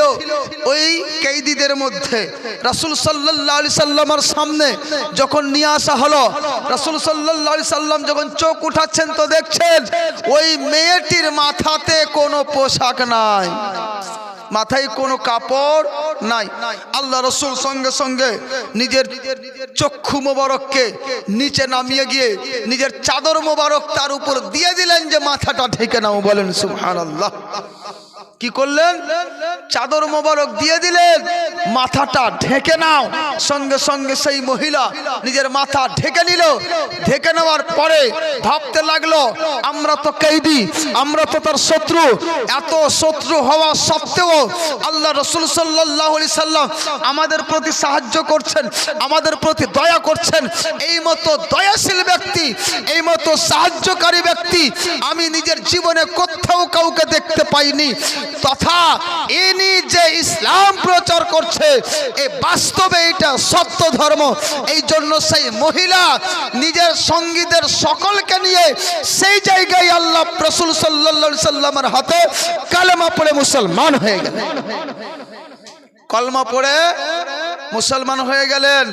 আর শুধু মুসলমান হয়ে ছেড়ে দিলেন তা নয়, আবারও তিনি চিঠি লিখলেন নিজের ভাই আদি বিন হাতিমকে যে ভাইজান, আপনি পালায়ন করেন না এবং পালিয়ে অন্য কোথাও যেন না। আমরা যে দরবারে উপস্থিত হয়েছি অত্যন্ত দয়াশীল ব্যক্তি, এইখানে আসতে গেলে আমার মনে হয় শান্তিতে বসবাস করতে পারবেন। এখানে একটা শান্তির বাতাস বয়ে আছে। এই করে তাকে চিঠি লেখা হয়েছিল। বুঝা গেল মুআজ্জাজ আল্লাহ রাসূল সাল্লাল্লাহু আলাইহি সাল্লাম নিজের ভাষা দিয়ে যা কিছু করেছিলেন, নিজের কর্মর দ্বারা এমন কিছু করছেন যার ফলে ওই কর্মকে দেখে মানুষ ইসলাম গ্রহণ করেছে। এবার আপনি বলেন, কেউ যদি বলে যে ইসলাম তরবারির মাধ্যমে প্রচার হয়েছে, কথাটা ঠিক না ভুল? ভুল। একমাত্র মুসলমান ব্যক্তিদের আদর্শকে দেখেই মানুষ ইসলাম গ্রহণ করেছেন। আজকে আমরা কেমন, আমাদের আদর্শ দেখে মানুষ আমাদেরকে টেররিস্ট বলছে, বলে না? আজকাল মুসলমানকে কি বলছে? টেররিস্ট। কেন বলছে? রাসূল সাল্লাল্লাহু আলাইহি সাল্লামের আদর্শ আমাদের ভিতরে নেই। রাসূল সাল্লাল্লাহু আলাইহি সাল্লামের চরিত্র থেকে আমরা বহু দূরে চলে এসেছি, যার ফলে আমাদের এই কিছু কথাগুলো আমাদের সম্পর্কে বলা হচ্ছে। ব্রাদার, আজকেও যদি আমরা রাসূল সাল্লাল্লাহু আলাইহি সাল্লামের আদর্শকে আপ্যায়ন করতে পারি, আজকেও যদি ওনার আচরণকে আমরা যদি প্রচার করতে পারি, আজকেও মানুষ নিজ নিজ ধর্ম ত্যাগ করে দিয়ে ইসলামের দিকে ধাবিত হয়ে যাবে। ইসলাম তরবারির জোরে প্রচার হয়নি, ইসলাম প্রচার হয়েছে নবী সাল্লাল্লাহু আলাইহি সাল্লাম আর তার সঙ্গী যারা সাহাবায়ে কেরাম তাবেঈনগণ, ইনাদের আচার আচরণ দেখে মানুষ মুসলমান হতে বাধ্য হয়েছে যে এই রকম পবিত্র ধর্ম, এই রকম শান্তির ধর্ম আর পৃথিবীতে কোথাও পাওয়া যাবে না। এই জন্য সেই রকম ব্যক্তিরা এখানে এসে ইসলাম গ্রহণ করে নিয়ে শান্তির বার্তা সারা পৃথিবীতে দিয়ে দিয়েছে। আর আজকে আমরা এমন মুসলমান যে আমরা সারা পৃথিবীতে অশান্তির বার্তা দিয়ে দিচ্ছি। আবারও আমরা বলছি, আমরা কিনা তো রাসূল সাল্লাল্লাহু আলাইহি ওয়াসাল্লামেরই আমরা আশিক। কি করে আশিক হতে পারে? আপনি দেখেন তো, রাসূলের ইশক ও মুহাব্বত আমাদের ভিতরে আছে, একটু ঝেঁকে দেখেন, আমাদের ভিতরে নেই। আপনি দেখেন একটা বিরোধীদের মহিলা, হাতিম তাইয়ের একটা বেটি যে বেধর্মী ছিল, মুসলমান নয়, বেধর্মীর বেটি, মাথায় চাদর নেই, এটা রাসূল সাল্লাল্লাহু আলাইহি সাল্লাম পছন্দ করলেন না। এটা রাসূলুল্লাহ পছন্দ করলেন না। কি করলেন? নিজের চাদর মোবারক রাসূলের মাথায়, রাসূল দিয়ে দিলেন তাকে মাথায় দেওয়ার জন্য। আজকে মুসলমান আপনি নিজে বিচার করুন, আজকে নবীর উম্মতেরা, আমরা নবীর উম্মত, আমাদের বেটি, আমাদের মা, আমাদের বউ, এদেরকে দেখা যায় মাথায় কিছু নেই, মাথায় তো নেই, পোশাক পরে নেও সেই রকম কোনো পোশাক নেই যাতে নিজের অঙ্গ প্রত্যঙ্গ ঢেকে যাবে, পর্দা হবে, এমন কিছু নেই। এই রকম ব্যক্তিকে আল্লাহর রাসূল কি পছন্দ করতে পারে? পারে? কোনো মতই নাই। বেধর্মীর বেটিকে যখন সেই রকম দেখা পছন্দ করলেন না, তাহলে নিজের উম্মতদের বেটিকে কি করে পছন্দ করবে? এবার আপনি নিজে বিচার করুন মুআজ্জাজ, সেই রাসূলের ওসিলায়, সেই নবী সাল্লাল্লাহু আলাইহি সাল্লামার দোহাই দিয়ে আমি আর আপনি কি পার পাবো যদি তার আদর্শ আমাদের ভিতরে না থাকে? আজকাল যুবক যুবতী স্কুলে যায়, স্কুলে যাওয়ার সময় দেখতে পাওয়া যায় হাই স্কুল যেগুলো তার তো কোনো ঠিকানাই নাই, যেসব হাই মাদ্রাসা, সেই সমস্ত হাই মাদ্রাসাতেও দেখা যায় যে সেই রকম পর্দা নাই। পর্দা করতে কোনো নিষেধ নাই, বরং হাই মাদ্রাসাতে খাস করে বলা উচিত যে তোমরা পর্দা সহকারে স্কুলে আসো। কিন্তু ব্রাদার, মুসলমানের বেটি মাথায় নাই, কিছু নাই, কাঁধে উড়নাটাও নেই না, সময় উড়না যদিও থাকে এই রকম বেটা ছেলের মতো এইভাবে নিয়ে থাকে, কোনো পর্দা নাই, চুল খোলা, পিছনে কোমর পর্যন্ত পড়ছে, হাইরে চুলের বাহার দেখা যায় না রাস্তাঘাটে। যখন স্কুলের সময় হয় দেখবেন এই মহিলা নিজেও গুনাহগার হচ্ছে, আর মানুষের দৃষ্টি যেহেতু তার উপরে পড়ছে, সকলকেই গুনাহগার জাহান্নামী বানিয়ে যাচ্ছে। আচ্ছা কোথায় মুআজ্জাজ, একটু ভাবতে হবে। ওই মহিলা কারো অবশ্যই বেটি আছে, ওই মহিলা অবশ্যই কারো বউ আছে, অবশ্য কারো বোন রয়েছে। এই সমস্ত ব্যক্তির দায়িত্ব তাকে পর্দাশীল করে ওই স্কুলে পাঠা। ধর্মীয় শিক্ষা দেওয়া প্রয়োজন, কিন্তু আমরা দিনে যদিও স্কুলে পাঠাচ্ছেন, কিন্তু কমপক্ষে তাদের মাথা থেকে পা পর্যন্ত যেন পোশাকটা ভালো থাকে। কে নিষেধ করেছে? আর কিছু কিছু মহিলাতে এমন টাইট ফিটিং সালোয়ার কামিজ আর ওই পোশাকগুলি পরছে যাতে শরীরের প্রত্যেকটা গঠন প্রকাশ পাচ্ছে। মহান রব্বুল আলামিন বলেন, লা ইউবদিনা জিনাতাহুন্না, মহিলারা নিজের সৌন্দর্যকে প্রকাশ করবে না, তথা এমন পোশাক তারা পরবে না যাতে অঙ্গ প্রত্যঙ্গ প্রকাশ পায়, শরীরের গঠন প্রকাশ পায়, এই রকম কোন পোশাক পরা যাবে না, হারাম। আল্লাহ রব্বুল আলামিন বলেন, কুল্লিল মুমিনিন, মুমিন ব্যক্তিদেরকে বলে দাও, ইয়াগুদ্দু মিন আবসারিহিম, তারা যেন নিজের চক্ষুকে নিচে করে রাখে, তারা যেন নিজের চক্ষুকে নিচে করে রাখে। তো এইরকম করে মহিলা যদি উলঙ্গ যায়, কার চোখ নিচে থাকবে? মুশকিল ব্যাপার আছে একটা। এই জন্য ওই মহিলারা ডবল পাপি খুলে রাখছে, এক পাপি অপরকে দেখাচ্ছে আরেক পাপি। ওই রকম আল্লাহ পাক মহিলাদেরকেও বলেছেন, কুল্লিল মুমিনাত, মহিলাদের, মুমিন মহিলাদের বলে দাও, কি বলবে? ইয়াগুদুদনা মিন আবসারিহিন্না, তারাও যেন নিজের দৃষ্টি নিচে রাখে। আজকাল দৃষ্টি নিচে রাখবে কি? কিছু কিছু জায়গায় দেখা যায় যে পুরুষ, এমন ব্যক্তি, পুরুষরা রাস্তা দিয়ে যাচ্ছে, রাস্তা দেই না, মহিলারা সব ছেকে আছে। পুরুষকে নিজে সরে যেতে হচ্ছে, মহিলা সরে না। কিন্তু আগে দেখেছি পুরুষকে দেখলেই মহিলারা দূরে সরে সাইড দিয়ে ভাগতো, এখন আর নয়। মৌলবি কি, হাজি কি, গাজী কি, বয়স্ক কি, কিচ্ছু বুঝে না এখন। একদম গোটা রাস্তাকে প্যাক করে দিয়ে মনে হচ্ছে ওদেরই সব। মনে রাখো, আল্লাহ রাসূল সাল্লাল্লাহু আলাইহি সাল্লাম যখন বললেন, হে মহিলারা, তোমরা রাস্তা দিয়ে চলবে তো রাস্তার এক সাইড ধরে তোমরা চলবে, বলুন সুবহানাল্লাহ। রাস্তার একটা সাইড দিয়ে তোমরা চলাফেরা করবে, মধ্য দিয়ে চলাফেরা করবে না। কানে খুশলেন মা বোনেরা, যখনই রাস্তা দিয়ে চলবেন, রাস্তার একটা সাইড দিয়ে তোমরা চলবে। আর এই রাস্তার এক সাইড দিয়ে চলতে গিয়ে সাহাবিয়া যখন সাহাবিয়া রাসূলের স্ত্রীগণ বেটিগণ আল্লাহ রাসূল সাল্লাল্লাহু আলাইহি সাল্লামের এই আদেশটা যখন পেলেন তখন তারা রাস্তার সাইড দিয়ে এমন ভাবে চলতে লাগলেন যে রাস্তার পাশে যে বাড়িগুলো ছিল, বাড়ির যে বেড়া, বাড়ির যে টাটিগুলো ছিল, যে ওয়ালগুলো ছিল, এই ওয়ালগুলো ঘিসে ঘিসে চলতে লাগলেন। হাদিসে লিখছে এমন ভাবে ঘিসে চলতে লাগলেন যাতে কাপড়গুলি ওই ওয়ালগুলি তথা টাটিতে ফেসে ফেসে যেত, টাটিতে কাপড়গুলি ফেসে যেত। তাহলে তারা কেমন রাস্তাকে ছেড়ে দিয়ে আল্লাহ রাসূলের কথার প্রতি কেমন করে তারা আমল করেছে, এই দিকটা লক্ষ্য রাখেন। আজকে আমরা আছি কোথায়? আজকে আমরা বাড়িতে, কাপুরুষ বাড়িতে বসে বসে স্ত্রীকে পাঠিয়ে দিচ্ছি ব্যবসা করতে, স্ত্রীকে পাঠিয়ে দিচ্ছি চাকরি করতে, স্ত্রীকে পাঠিয়ে দিচ্ছি বিভিন্ন উপার্জনের জন্য।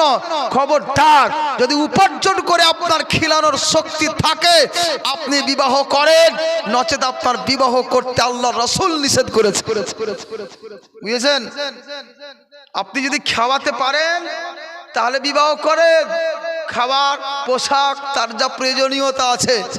যদি না দিতে পারেন তাহলে আল্লাহ রাসূল বলেছেন বিবাহ করবে না। তাহলে কি করবে? নিজের নফস যে আছে কন্ট্রোল কি হবে?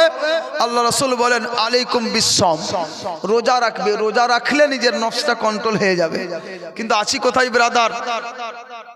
বড় লোক হলেও চাকরিওয়ালা বউ খুঁজে। হিসাব করেন, এটা হচ্ছে কিয়ামতের লক্ষণ, এটা হচ্ছে কিয়ামতের লক্ষণ। আল্লাহ রাসূল বলেছেন অনুপযুক্ত ব্যক্তিদের উপরে যখন কোনো উপযুক্ত পদগুলি দিয়ে দেওয়া হবে ভেবে নেবে কিয়ামত অতি নিকটে। এখন দেখা যাচ্ছে এইরকমই হয়ে যাচ্ছে। দেখেন ব্রাদার, আমাদের খুব লক্ষ্য করা উচিত। আল্লাহ রাসূল সাল্লাল্লাহু তাআলা আলাইহি ওয়াসাল্লাম একটা বেধর্মীর বেটিকে মাথা খোলা দেখা পছন্দ করলেন না। একটা মুসলমান ব্যক্তি নিজের উম্মতের ব্যক্তির বেটিদেরকে কি করে মাথা খোলা পছন্দ করবেন? আর রাসূল পছন্দ করবেন না তো যাবে কোথায়? এই জন্য স্কুলে পাঠান, কিন্তু মাথা থেকে পা পর্যন্ত বরখা দিয়ে দেন। আজকে আমরা বরখা পড়াই না, যার ফলে বরখার হুকুম নিয়েও অনেক ঝামেলা, তাই না? এক জায়গার খবর শুনলাম যে কোর্টের পাশে একটা মসজিদ নির্মাণ ছিল, ওই মসজিদটা সরকার পক্ষ থেকে ভেঙে দেওয়া হচ্ছে। ওইখানে নাকি কোর্টের কোনো ঘর তৈরি করবে। বলুন নাউজুবিল্লাহ। বলছে কেন? বলছে কেউ তো নামাজ পড়ে না। বলছে কেউ তো নামাজ পড়ে না, তো ঘরটা রেখে করব কি? বুঝেছেন? তো কেউ তো বরখা পড়ে না, তো বরখার হুকুমটা লাগু করবেই কেন সরকার? হ্যাঁ, কিন্তু যদি আজকে এই মুসলমান মা বোনেরা ওইভাবে বরখার প্রচলন করত তাহলে আমাদের এই আইনটা আজ পর্যন্ত থাকতো, কিন্তু নাই। তার কারণে এই মা বোনেরা অন্য কেউ বরখা নিয়ে কথা বলেছিল, ওর বিপক্ষে আমরা দাঁড়িয়েছিলাম, কিন্তু আজকে আমাদের মধ্যে বরখা না পড়ে ওই আইনটা আমরা নিজেই ভঙ্গ করছি, আমরা নিজেই দোষী, তাই না? বরখা পড়ে কি কলেজে ঢুকতে দেওয়া হয়নি? সমস্যা হয়েছিল, এটা নিয়ে কত কি হয়েছিল, কিন্তু ওরা ঢুকতে দেয়নি আর আমরা পড়তে দিই না। ও কলেজে ঢুকতে দেয়নি পড়ে, আর আমি আর আপনি ওই মা বোনকে বরখার ভিতরে ঢুকতে দিই না। ব্যাপারটা তো একই। ও কলেজে ঢুকতে দিল না, আপনি বরখার ভিতরে ঢুকতে দিলেন না, তাই না? ব্যাপারটা তো একই চলে আসছে। এই জন্য লক্ষ্য রাখতে হবে আমরা তার উপর আমল না করে করে আমাদের বিষয়গুলিকে এমন ভাবে দূরীভূত করে দিচ্ছি, আর অপর যখন সেটাকে কথা বলছে তখন আমরা সেটা নিয়ে উত্তেজিত করছি। কিন্তু তার উপর আমল করার আগে নিজের বেটি, নিজের বউ, এই সমস্ত ব্যক্তিদের প্রতি আমাদের লক্ষ্য রাখা খুবই প্রয়োজন আছে। আজকাল দেখেন এক ব্যক্তি জিজ্ঞাসা করছে, হুজুর কি বলবো, আজকাল যুবকরা এত তালাক কেন দেয়? হুট কথাতে তালাক দিয়ে বসে আছে, হুট কথাতে তালাক দিয়ে বসে আছে। আর সত্যি কথা, আমি নিজের অভিজ্ঞতা বলছি যে আমার কাছে যতগুলো ফতোয়া আসছে 99% ফতোয়া হচ্ছে তালাকের বিষয়ে। 99%, 100%-এর মধ্যে 99% ফতোয়া তালাকের বিষয়ে। আর সেও তালাক এমন তালাক এক দুই তালাক নয়, একদম খারেজ 3 তালাক। এবার হিসাব করেন, বলছে এত কেন তালাক হচ্ছে? আমি বললাম তালাক হবে না, যেই দিন থেকে বউ দেখা দেখি চলছে সেই দিন থেকেই তো শুরু হয়ে যাচ্ছে কি হারাম কাজ। হারাম কাজ। বউ দেখতে যাবে কে? যে বিবাহ করবে সে আর তার 10 জন বন্ধু। মেয়েরা যাবে না, মেয়েরা গেলেও খুব কম, তার 10 জন বন্ধু। আপনি বউ দেখতে যাবেন যে বিবাহ করবে তার জন্য হালাল, বাকি ব্যক্তিদের জন্য হালাল নয়। তাও কতটা? শুধু চেহারাটা দেখবে, এতটা ছাড় দেওয়া হয়েছে দেখে নেওয়ার।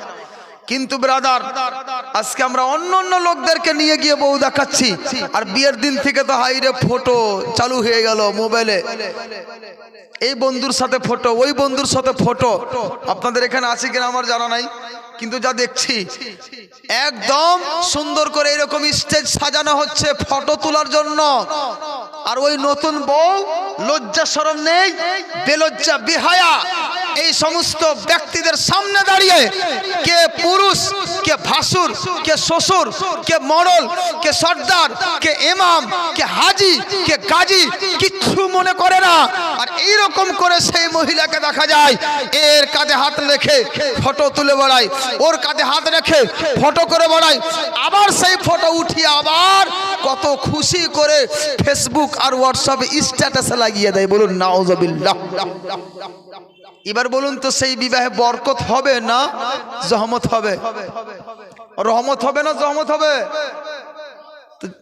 তো যখন রহমত হবে না তো তালাক হবে না তো কি হবে? তালাক হবে না তো কি হবে? মানুষের যেহেতু ওই ব্যক্তিটা দুয়াই পেল না, আল্লাহর রহমত হলো না, এই জন্য ব্রাদার ওই ব্যক্তির প্রতি আল্লাহর দয়া হবে না, ওই বিবাহে বরকত হবে না। দেখবেন বিবাহ করার পরে হয়তো 10 বছর হয়ে গেছে, বাচ্চা হয় না। হচ্ছে না এরকম? বেশিরভাগ মৌলবীর কাছে দৌড়াচ্ছে, কোথায় গুণীর কাছে দৌড়াচ্ছে, কোথায় ডাক্তারের কাছে দৌড়াচ্ছে। কেন দৌড়াবে? আল্লাহ পাকের বরকত নেই তার উপর। হিসাব করেন মুআজ্জাজ। আচ্ছা, এই দিকগুলি আমাদের খুব চিন্তার বিষয়, এই দিকগুলি আমাদের খুব দেখার বিষয় আছে। আল্লাহ রব্বুল আলামিন যেহেতু বলে দিলেন পুরুষরাও নিজের চক্ষু নিচে রাখবে আর মহিলাও নিজের চক্ষু নিচে রাখবে, তাহলে তো দেখাই নিষেধ, পবিত্র কোরআন বলছে। আর আজকাল রাস্তাঘাট আর সব জায়গার যা অবস্থা,